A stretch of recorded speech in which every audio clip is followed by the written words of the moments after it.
commencer et de poser toutes mes petites questions à Camille, moi je voulais juste vous présenter qui je suis et qui on est. Avant ça marchait, là ça marche plus. Mais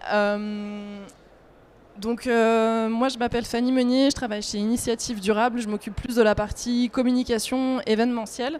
On est basé en Alsace à côté de Strasbourg et... Ouais, je vais me mettre là plutôt. Et en fait, Initiative Durable, c'est un réseau d'acteurs engagés. On a été créé en 2004 par des chefs d'entreprise et on a pour mission d'accompagner à la fois les entreprises et les territoires dans leur démarche RSE et leur démarche d'économie circulaire. Donc on a fêté nos 20 ans cette année. On a une vingtaine de collaborateurs dans la structure. Vous voyez quelques chiffres également. Et on a 4 principaux métiers que je vais vous présenter assez rapidement pour que vous ayez une vision plus globale de qui on est et de ce qu'on fait. Sur la partie, donc sur ces 4 métiers qui ont toujours pour but d'accompagner donc à la fois les entreprises et les territoires, on a tout un volet qui est plutôt réseau d'acteurs engagés, animation de réseau, et donc là vous voyez qu'on a 6 réseaux thématiques que nous on anime, qui reprennent des sujets assez variés. Le réseau le plus historique, c'est celui qui s'appelle ID Alsace. On a plus de 200 membres, donc principalement en Alsace, qui sont des entreprises. Il peut y avoir aussi des territoires, des collectivités. Et notre but, en fait, c'est d'accompagner ces acteurs dans leur transition, dans leur démarche RSE. Donc on peut faire un diagnostic RSE pour identifier toutes leurs bonnes pratiques et ensuite les accompagner sur des objectifs à horizon 3 ans, sur le côté, par exemple, environnement, social, sociétal, au niveau économique, etc. Et on va proposer aussi un ensemble d'événements, un programme sur l'année avec à peu près un événement par mois. Donc ça, c'est juste pour la partie ID Alsace, sachant qu'on a d'autres réseaux qui peuvent aussi être sur le territoire Grand Est. Je pense notamment au défi J'y vais. D'ailleurs, c'est Maud qui est juste derrière, qui s'occupe du défi. Vous l'avez, je ne sais pas si vous connaissez ou pas ce défi. Ça vise à promouvoir la mobilité durable sur le territoire Grand Est. Donc c'est un challenge mobilité pour inciter soit des entreprises, ça peut être même des écoles ou des collectivités à favoriser les transports doux un mois ou pendant 3 semaines. Donc là, la prochaine édition aura lieu en 2025, sur le mois de mai 2025. Si jamais vous êtes intéressé là-dessus et que vous souhaitez en savoir plus, c'est Maud qui est juste derrière qui pourra vous renseigner, vous donner des infos sur le sujet. On a plein d'autres thématiques, notamment sur la partie économie circulaire. Donc ça, c'est plutôt le réseau collectif Grand Est, où on propose aussi différents événements, des animations, etc. Et d'autres qui sont plus dédiés à l'écologie industrielle. Je ne vais pas rentrer forcément dans tout le détail, mais en tout cas, sur le volet accompagnement des entreprises, on propose un catalogue assez large, je dirais, d'accompagnement auprès des entreprises, que ça soit par exemple la réalisation d'un bilan carbone, ça peut également être l'obtention, accompagner une structure pour obtenir un label, que ça soit le label B Corp, ça peut être le statut entreprise à mission, c'est vraiment des sujets qui sont assez larges. Et on travaille également, là il y a pas mal d'exemples de ce qu'on peut faire et en tout cas de ce qu'on a fait sur l'année 2024. On travaille aussi beaucoup avec les territoires, notamment sur des sujets d'économie circulaire et notamment d'écologie industrielle et territoriale. Je ne sais pas si ça vous parle, si vous voulez lever la main, si vous connaissez un peu l'écologie industrielle et territoriale. Un peu. Du coup, l'écologie industrielle et territoriale, c'est un sujet que nous, on anime, où on est expert chez Initiative Durable, qui vise à trouver des synergies, des coopérations entre entreprises d'un même territoire. Donc typiquement, l'un des exemples, c'est sur le port autonome de Strasbourg, on a beaucoup d'industriels. Et donc nous, Initiative Durable, on anime la démarche avec une quinzaine, une vingtaine d'entreprises où l'idée c'est de trouver des synergies entre elles, que ce soit sur l'énergie, la mobilité, ça peut être les déplacements, ça peut être la qualité de vie au travail, les déchets, ça peut être plein de choses. Et l'idée c'est que ces structures se parlent et que ID soit là pour justement faire que ces entreprises se parlent. On peut également accompagner des territoires sur l'obtention de labels économie circulaire. Je ne vais pas forcément rentrer dans le détail de tout, c'était juste pour que vous ayez un petit peu une info sur qui on est et ce qu'on fait, sachant qu'on a aussi 2 événements phares dont je m'occupe notamment chaque année, donc les trophées RSE Grand Est dont on va parler aujourd'hui, qui visent à valoriser les bonnes pratiques d'entreprises et de structures sur le territoire Grand Est. Donc vous avez, sauf si vous êtes assis sur une chaise où il n'y avait pas le petit catalogue, mais vous avez la brochure qui reprend en fait tous les projets de l'édition 2024. Nous, l'idée, c'est de se dire, bah voilà, il y a énormément de structures qui font plein de choses en matière de RSE, sur le territoire. Nous, ce qu'on souhaite faire, c'est valoriser tout ce qui est fait et mettre en avant certains lauréats, sachant qu'Initiative Durable n'est pas membre du jury des trophées. C'est un jury qui est composé d'une vingtaine de personnes qui se réunit, qui va étudier les dossiers et ensuite sélectionner les lauréats. Et donc la particularité, c'est que l'appel à candidature a lieu d'avril à début juin. On a tout un processus de sélection avec le jury qui amène à la remise des trophées début novembre lors d'un événement qu'on organise qui s'appelle le Forum du développement durable. Je ne sais pas si certains d'entre vous ont déjà participé ou pas du tout. C'est un événement qui a lieu à Strasbourg, qui rassemble un peu plus de 1000 participants sur une journée. Donc il a eu lieu là le 5 novembre et l'idée c'est d'avoir plus d'une dizaine de conférences sur plein de thématiques différentes qui parlent bien sûr de RSE, d'économie circulaire, enfin voilà, de plein de sujets. Et l'objectif c'est à la fois d'inspirer, à la fois que les participants aient envie d'aller plus loin dans ce qu'ils font et de rencontrer d'autres participants sur la journée. Donc voilà, là je vous ai balayé de manière assez large un petit peu nos différents métiers. Et peut-être pour faire un focus plus spécifique sur les trophées et vous donner quelques chiffres sur l'édition 2024. Donc on a eu 30 projets sur le territoire Grand Est. Parmi ces 30 projets, on a 4 structures qui ont été lauréates, donc sélectionnées par les membres du jury. Oui, les étapes, c'est 30 projets, 12 finalistes, et parmi les 12 finalistes, 4 lauréats et un prix coup de cœur du public. Et donc vous voyez également les différents partenaires qui soutiennent ces trophées. Vous avez le petit récap en fait dans le document qui vous permet de voir un petit peu l'étendue des démarches RSE et de l'ensemble des projets qui ont pu candidater cette année. Donc vous voyez que c'est très varié. Ça va de petites structures. L'agence VUC, c'est une agence par exemple de communication, ils doivent être une petite dizaine. Ça va des maisons à des structures beaucoup plus grandes. Si je vois par exemple Eurovia ou encore même l'école de management Strasbourg où là il y a un petit peu plus de monde derrière, ou encore Vinci, Veolia, etc. Donc vous voyez que c'est très varié en termes de structure et aussi en termes de projets. Nous, ce qu'on souhaite, c'est vraiment valoriser des projets qui sont totalement différents sur le territoire et qui montrent que la RSE, c'est pas que trier ses déchets, ça va vraiment au-delà et c'est très varié, quoi. Et donc là, je vous ai juste mis l'ensemble des membres du jury.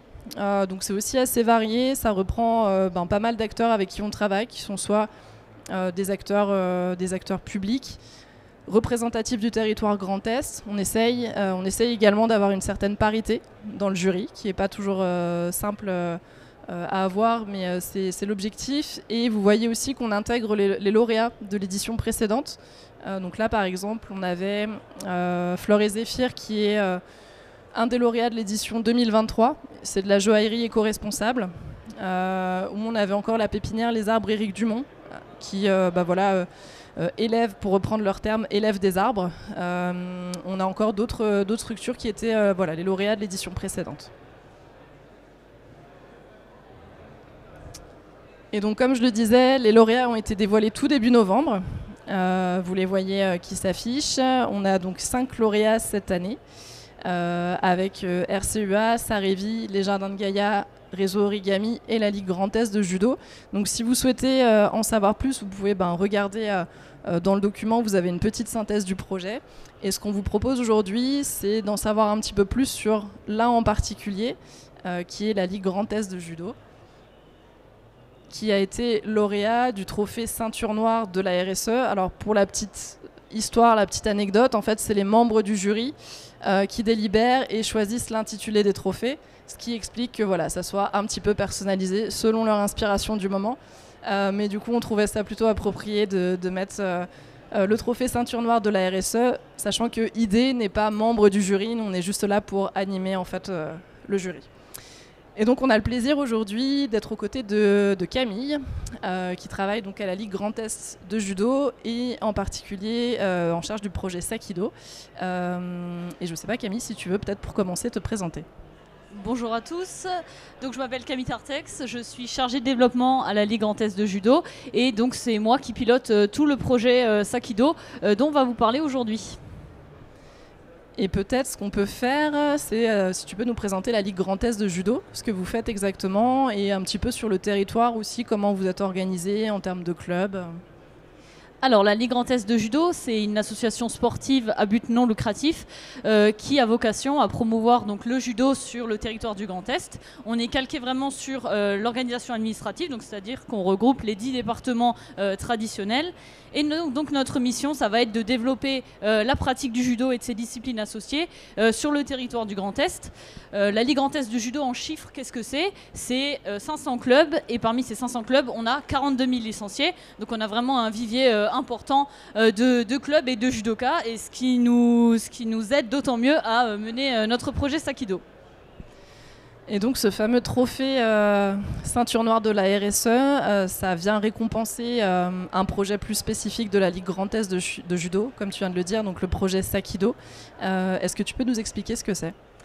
Alors le projet Sakido, c'est un projet donc d'upcycling de kimono de judo. Donc l'upcycling, c'est l'idée de donner une seconde vie aux objets dans un sens vertueux pour qu'ils aient une deuxième vie. Donc là, en l'occurrence, on transforme des kimonos de judo. C'est un projet qu'on a lancé fin avril 2023, donc 2024 pardon. Donc c'est un projet tout récent et ça s'inscrit dans la droite ligne de la démarche RSO de la Ligue Grand Est de judo dont on parlera certainement plus tard. Tu peux nous expliquer un petit peu comment ça fonctionne sur la collecte ? Déjà, je ne sais pas s'il y a des gens qui ont pratiqué du judo ou pas. Un petit peu. Peut-être que chez vous, vous avez des anciens kimonos, mais je crois qu'on ne doit pas dire kimono, on doit dire judoji, c'est ça ? Alors, le commun des mortels dit kimono judo, ça sera très bien, mais le terme japonais, c'est vraiment judoji, parce qu'au final, le kimono, en fait, c'est la tenue traditionnelle que portent les femmes au Japon. Donc, dire judoji, ça fait plus scientifique, et puis comme ça, on peut un peu briller. Quand on dit judoji, on a l'air cultivé. Donc, Sakido, c'est un projet en 4 étapes. Donc, tout d'abord, la première étape, c'est la collecte des judoji, donc dans le Grand Est. En termes de résultats, nous, on a collecté 1,4 tonne de kimono de judo là depuis décembre 2023. La seconde étape, ça va être du coup d'upcycler ces judoji, donc les transformer. Pour ça, on les transforme en sacs et en trousses. Pour la transformation, on travaille avec un ESAT qui est situé à Ludre, donc APF Entreprise. Et ainsi qu'avec, pour la blanchisserie et le lavage, c'est également un ESAT. On va ensuite vendre ces kimonos, donc ces nouveaux sacs.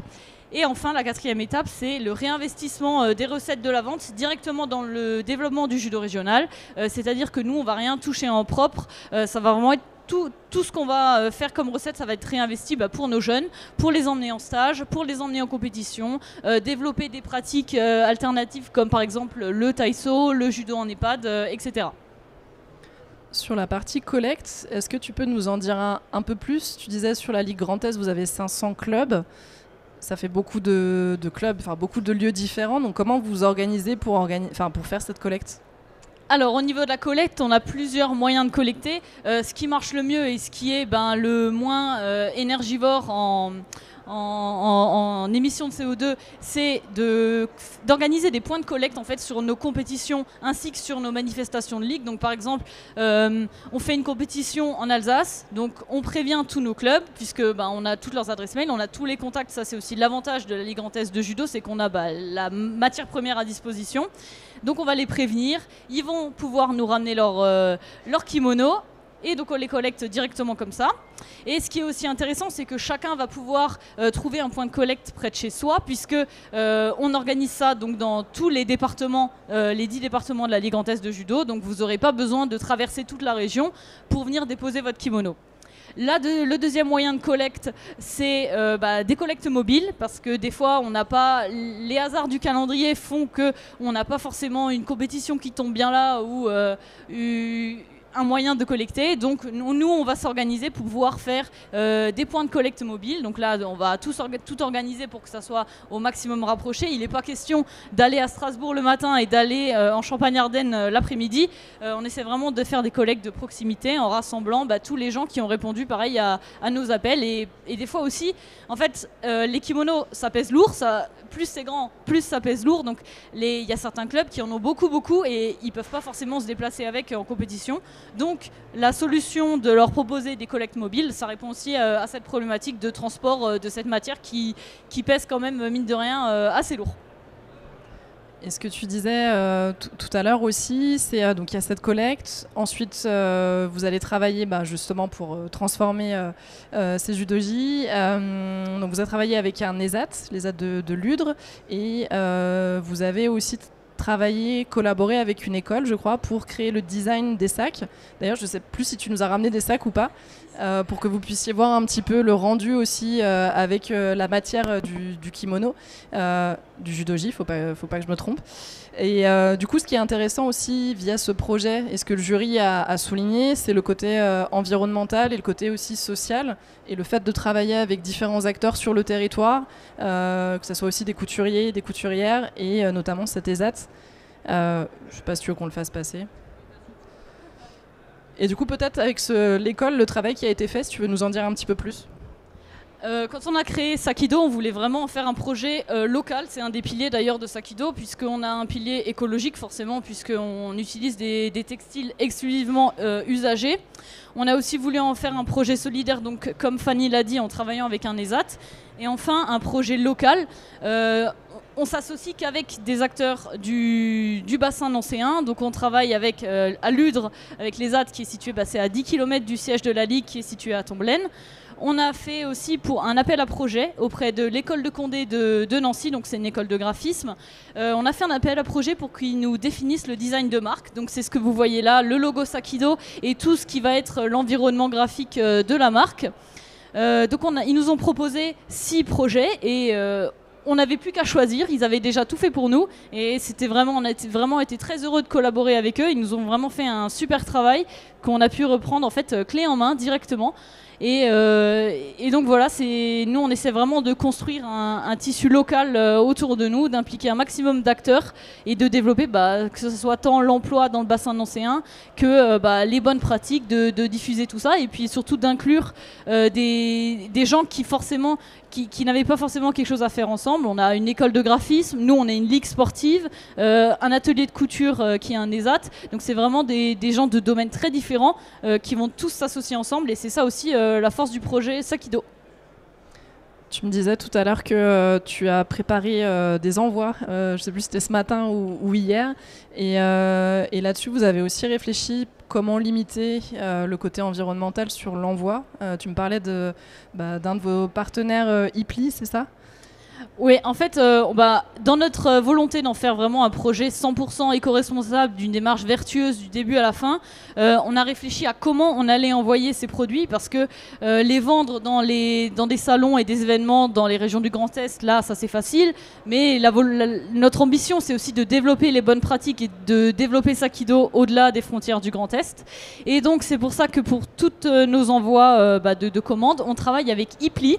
Donc, Ipli, c'est des colis réutilisables qu'on peut réutiliser jusqu'à 100 fois. Donc on envoie nos colis directement dans ces emballages et les gens n'ont plus qu'à les renvoyer après au service Ipli, c'est totalement gratuit pour eux et ça permet de réduire les déchets plastiques, les déchets d'emballage. Nous on essaie vraiment d'en avoir le moins possible et Ipli ça nous a donc semblé être une super solution pour réduire encore plus les déchets pour finir le cycle de vente de Sakido. Donc là, ça fait un petit peu moins d'1 an que vous avez lancé Sakido. Ça en est où au niveau des premiers résultats, au niveau, je ne sais pas combien de sacs vous avez pu créer, vous avez pu vendre, comment ça a pris ? Alors en termes de résultats, je vous ai dit tout à l'heure qu'on avait collecté 1,4 tonne dans le Grand Est, donc de matières premières, donc de judogi brut. C'est 1,4 tonne, ça nous a permis de produire 700 pièces. Donc dans les modèles que vous voyez là, on a aussi un tote bag, donc c'est un sac plus classique que vous retrouvez partout. On a fait 2 collections, une en blanc comme vous voyez là, mais aussi une en bleu. Parce qu'il faut savoir qu'au judo, on met des kimonos blancs, mais quand on fait des compétitions, on met aussi des kimonos bleus. Donc ça renforce encore l'originalité du produit. Et il faut aussi savoir que on a encore des textiles non utilisés. Il y a des kimonos qu'on n'a pas pu tout de suite transformer parce que les toiles sont trop fines. Quand on est un enfant, on a un kimono tout fin, c'est pas tout de suite le grain de riz comme vous voyez là. Et donc ces matières premières, elles sont pour l'instant stockées et donc chez APF, et on réfléchit à une solution pour les transformer également, pour vraiment rien perdre du tout comme matière première. C'est vrai que l'upcycling, j'allais dire au niveau du textile, c'est quelque chose qui se fait de plus en plus. Pour des clubs sportifs, un petit peu moins au final. C'est quand même assez innovant ce que vous avez mis en place. Comment c'est perçu par rapport aux autres clubs de la région ?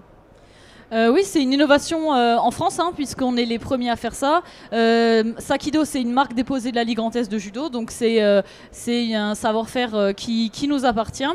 Et la perception par les clubs de la région, elle est très bonne parce que ça répond à leur problématique majeure, qui est que les kimonos, une fois qu'on peut plus les utiliser, ils s'entassent et ils s'entassent encore dans les armoires des clubs et aussi dans les armoires des judokas. Donc cette solution, ça leur permet de vider leur stock, mais aussi d'avoir des produits directement issus de leur outil de pratique, si on peut dire. Et donc à travers ça, les clubs, ils retrouvent vraiment l'ADN du judo. Ils ont un produit qui leur correspond, qui correspond à leurs valeurs. Et des fois même, c'est des gens qui ont fait du judo auparavant. Et quand ils voient ça, ils disent « Ah, ça me rappelle mon enfance, quand je faisais du judo, j'allais avec le copain, j'allais avec les frères et sœurs. » Et donc on a vraiment une perception très positive. On est très content de comment le projet a pris. Du coup, ça va, les personnes arrivent à se séparer de leur judogi. Il n'y a pas trop d'émotions, de sentiments. Des fois, c'est un peu compliqué. Ça dépend de l'histoire du kimono, mais ouais, des fois, il y en a, c'est très compliqué. Mais bon, quand on commence à en avoir 20 dans l'armoire, à un moment, il faut faire des choix. Et puis là, en plus, c'est donné en faveur d'une bonne action, puisque je vous rappelle le cercle vertueux, les 4 étapes. Et puis, ça contribue toujours à réduire les déchets, l'économie circulaire et tout ce qui va. Est-ce que tu sens une évolution au niveau des licenciés, des pratiquants ? Est-ce qu'ils sont plus sensibles à la question environnementale ? Comment c'est perçu aussi ? On a parlé des clubs. Est-ce qu'au niveau des pratiquants aussi, comment c'est ressenti, c'est perçu ?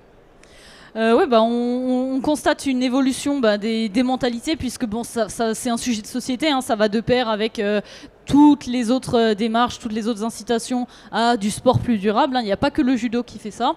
Mais oui, on perçoit une évolution. Tous les licenciés ou les non licenciés d'ailleurs, des gens comme vous, des gens qui ne font pas de judo, qui n'ont pas forcément d'attache avec le judo, nous disent tous que c'est une super idée. Et c'est aussi pour ça qu'on n'a pas voulu écrire en grand Ligue Grand Est de judo sur nos produits. On a voulu vraiment faire des produits neutres parce qu'on avait la conviction que ça pourrait toucher un public non judo et plaire au plus grand nombre. Ça s'intègre au final, ce projet, dans une démarche aussi qui est plus globale chez vous, à la Ligue Grand Est de judo. On a parlé de ce projet Sakido qui s'intègre dans une démarche donc, de responsabilité sociétale des organisations qui est plus globale chez vous, alors qui se met en place, qui est assez récente. Mais est-ce que tu peux un petit peu nous en dire plus sur justement comment ça se transforme et comment l'environnement, comment le développement durable s'intègre aussi petit à petit dans le sport et chez vous ? Effectivement, la Sakido, en fait, ça va être la pierre angulaire de la démarche RSO de la Ligue Grand Est de judo. On va construire notre démarche autour de ça. C'est vraiment la première manifestation concrète de la démarche qu'on souhaite mettre en œuvre à la Ligue Grand Est de judo. En tant que sport, je pense qu'on a un rôle à jouer dans la transition écologique aussi. Et c'est pour ça qu'avec la Ligue Grand Est de judo, on a engagé donc notre démarche RSO. On ambitionne qu'elle concerne tant nos pratiquants que les clubs, les arbitres et puis nous aussi, la Ligue. On veut vraiment construire une démarche où tout le monde serait impliqué et chaque petite action mènerait finalement à des beaux engagements et des bonnes pratiques. Tu me parlais notamment d'une charte avec 15 engagements, c'est ça? Parce qu'au final, ça s'applique à la Ligue Grand Est de judo, mais peut-être à d'autres sports aussi. Il y a quoi un petit peu derrière ces engagements? Donc on est accompagné par l'Institut du sport durable dans l'élaboration du coup d'une charte de 15 engagements écologiques pour nos manifestations. Donc comme je vous l'ai dit, ça va concerner nos compétiteurs. Ça passe par exemple des choses simples comme bannir les bouteilles en plastique, favoriser les gourdes au bord du tapis, jeter ses déchets. Bon, ça devrait être normalement acquis pour tout le monde.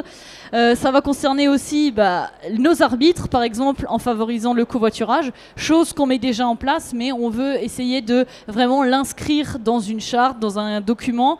Ça passe aussi par exemple pour les clubs et ainsi que la ligue qui organise les compétitions par favoriser les circuits courts, favoriser la vaisselle réutilisable sur les compétitions pour qu'on minimise vraiment les déchets et qu'on favorise vraiment les producteurs locaux et qu'on s'engage vraiment à 100% dans cette démarche. Ça peut aussi passer par l'organisation des manifestations. On va cibler des salles peu énergivores, des salles où on n'aura pas besoin de chauffer énormément.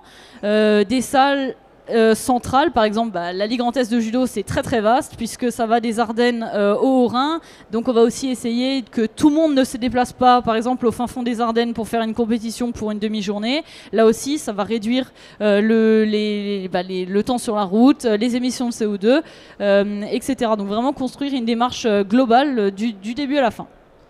Et ce qui est intéressant aussi, c'est qu'un petit peu comme une entreprise, au final, vous avez travaillé avec un comité, avec des parties prenantes différentes pour élaborer cette stratégie RSO, travailler dessus et imaginer aussi ces 15 engagements.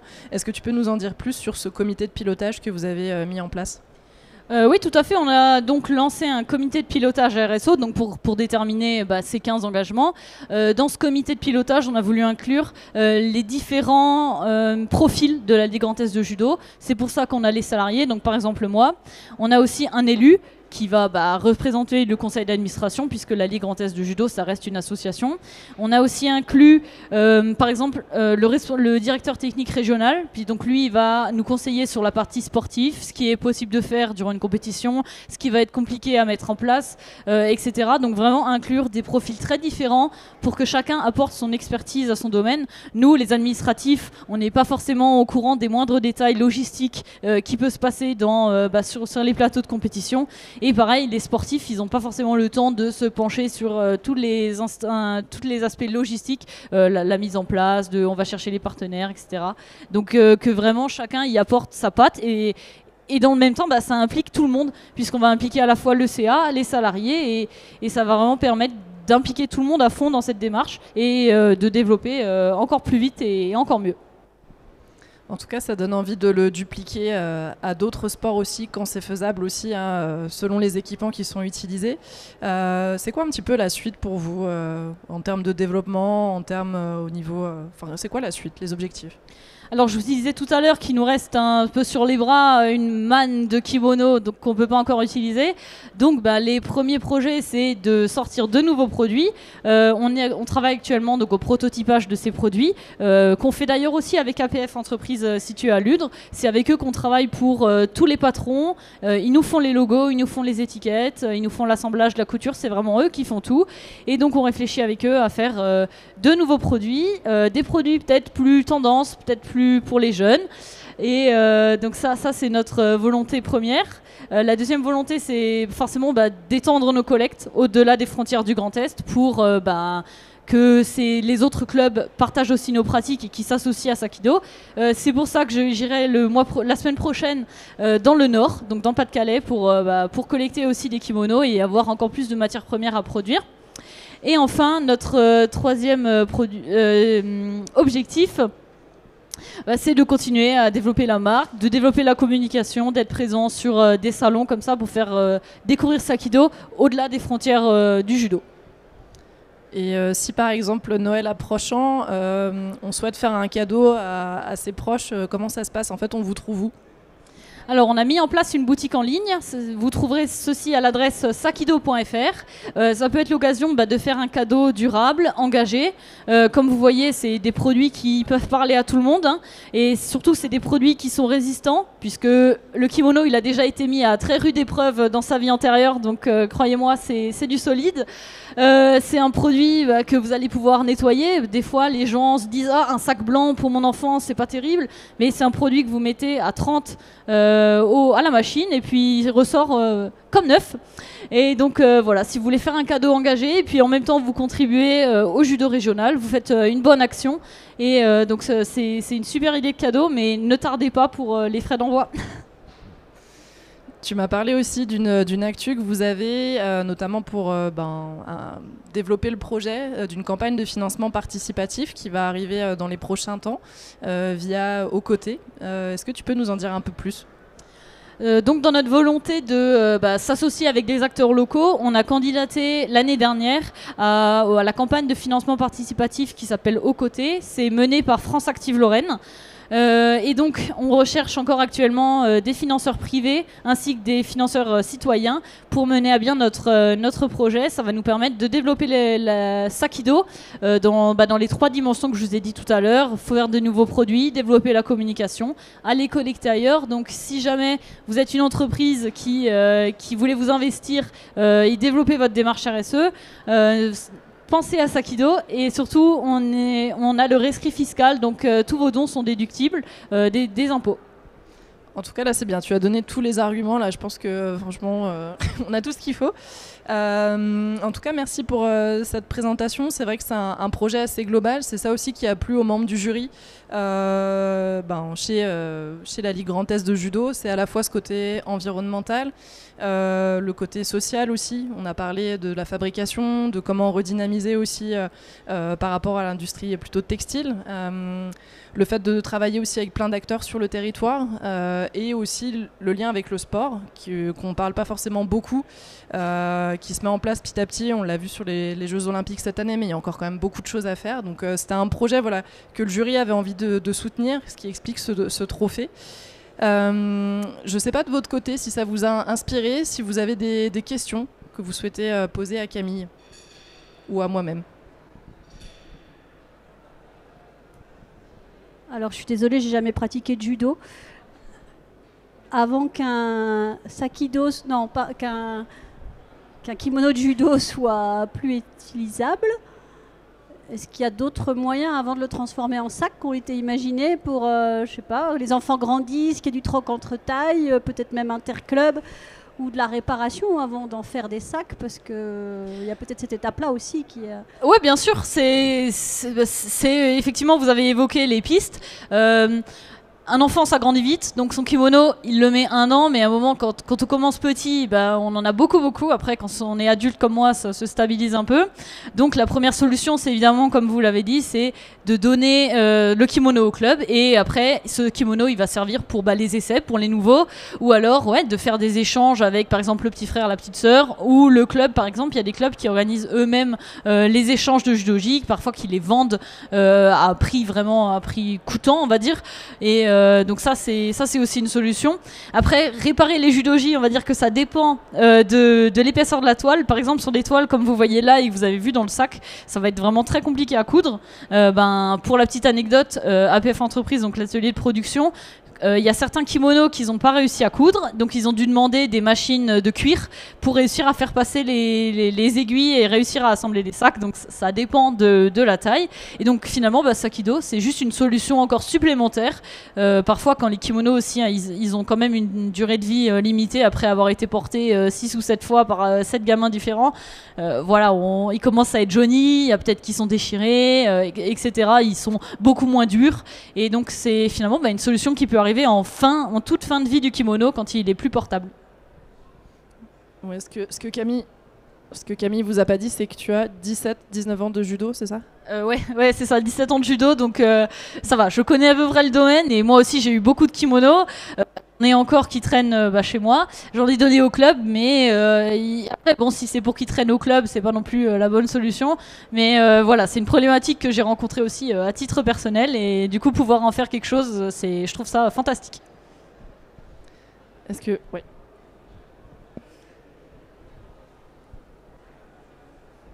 Super projet. Vous disiez que vous étiez dans la dynamique d'aller rechercher de la matière première en dehors de notre secteur géographique. Est-ce que finalement la FEDE, au niveau national, a peut-être l'ambition de mettre en valeur votre marque à travers d'autres ligues au niveau du terrain national ? Alors malheureusement, notre fédération ne nous soutient pas dans ce projet. Enfin, ils sont indifférents à ce projet. Donc par exemple, quand je vous disais que je vais aller dans le Nord le week-end prochain pour collecter, c'est via des contacts qu'on a directement parce qu'on connaît le responsable administratif et financier qui est là-bas. Donc quand on se rend dans d'autres ligues, c'est par nos contacts personnels. Et la fédération n'organise pas du tout Sakido et n'a rien à voir là-dedans. J'allais dire peut-être que ça va venir d'ici quelques temps. On peut l'espérer en tout cas. On l'espère parce que c'est vraiment un super projet et il mérite d'être diffusé à l'échelle nationale. Mais c'est aussi pour ça qu'on a déposé la marque avant que quelqu'un nous la vole. C'est parce que c'est une super idée qui peut être facilement reproductible, quoi. Merci pour votre présentation. Je voudrais d'abord dire qu'on est en sécurité. 18 ans ou 19 ans de judo, je crois qu'on est tous en sécurité. Et ma question, c'est de savoir... Et cette volonté de faire de la RSO ou bien de la RSE au sein d'une association qui n'est pas chose courante, est-ce que c'est une demande des licenciés ou bien c'est une volonté de l'équipe dirigeante par rapport aux nouvelles sensibilités? Merci. Ouais, c'est une volonté directement de l'équipe dirigeante, donc tant du CA que des salariés. C'est vraiment nous, on a décidé d'engager cette démarche, puisque on se rendait aussi compte que sur nos compétitions, il y avait des déchets, etc. Donc on est parti de là.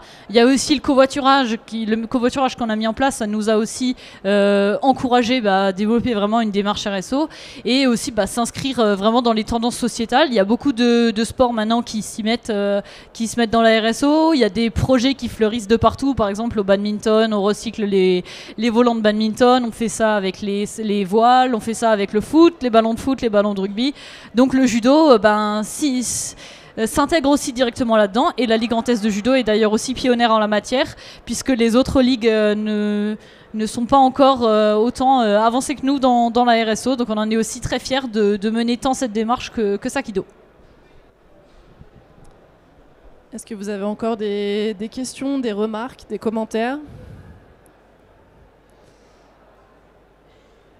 En tout cas, merci beaucoup pour votre écoute. Donc ça, vous l'avez vu, c'est un projet qui a été lauréat cette année sur les trophées. Si vous regardez les autres lauréats de cette année, c'est des projets qui sont très variés. Donc là, on est sur une logique aussi d'économie circulaire. Ça peut être parfois d'autres thématiques qui sont mises en avant. Je pense notamment au Jardin de Gaïa cette année qui ont reçu un prix plutôt sur leur action en matière de mobilité durable.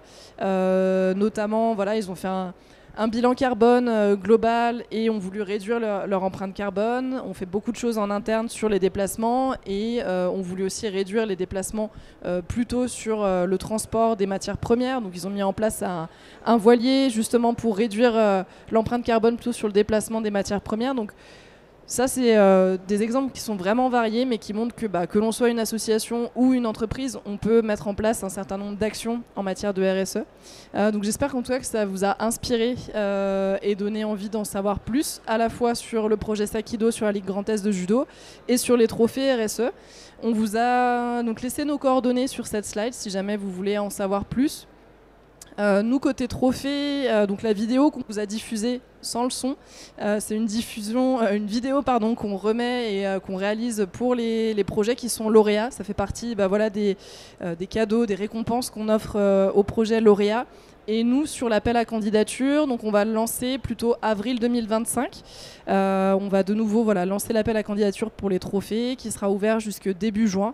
Donc si jamais vous pensez à des projets au sein de votre structure ou d'autres projets que vous connaissez, n'hésitez pas, vous pouvez me faire un petit mail.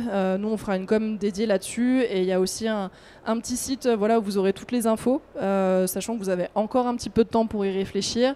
Et moi, si besoin, je suis là aussi pour vous donner un coup de main si vous avez besoin dans le dossier de candidature, Camille, je crois que ça a été pour compléter le dossier, c'était pas ça allait quoi. C'était super. Fanny m'a très bien accompagnée et vraiment c'était très fluide du début à la fin, que ce soit de temps à la candidature que jusqu'à la remise du trophée finalement. Et même là, vous voyez, on est encore en contact. On sera sollicité pour faire partie du jury, donc c'est vraiment un accompagnement et puis un super réseau qui s'offre à nous. Donc voilà, et si jamais vous pouvez retrouver les 4 vidéos lauréats sur notre chaîne YouTube, je vous ai mis le petit lien, mais vous pouvez le retrouver aussi sur YouTube. Et on vous donne rendez-vous aussi en avril 2025. Nous, on va réaliser 2 événements. J'ai pas encore la date, mais ça va venir sous peu. Un en avril, un en Lorraine et un en Champagne. Et l'idée pour nous, ça sera justement de présenter ces lauréats sur le territoire et de montrer toutes les démarches RSE qui sont menées et de faire le lien aussi avec les acteurs du territoire. Donc si ça vous intéresse, n'hésitez pas à soit me contacter, soit nous suivre.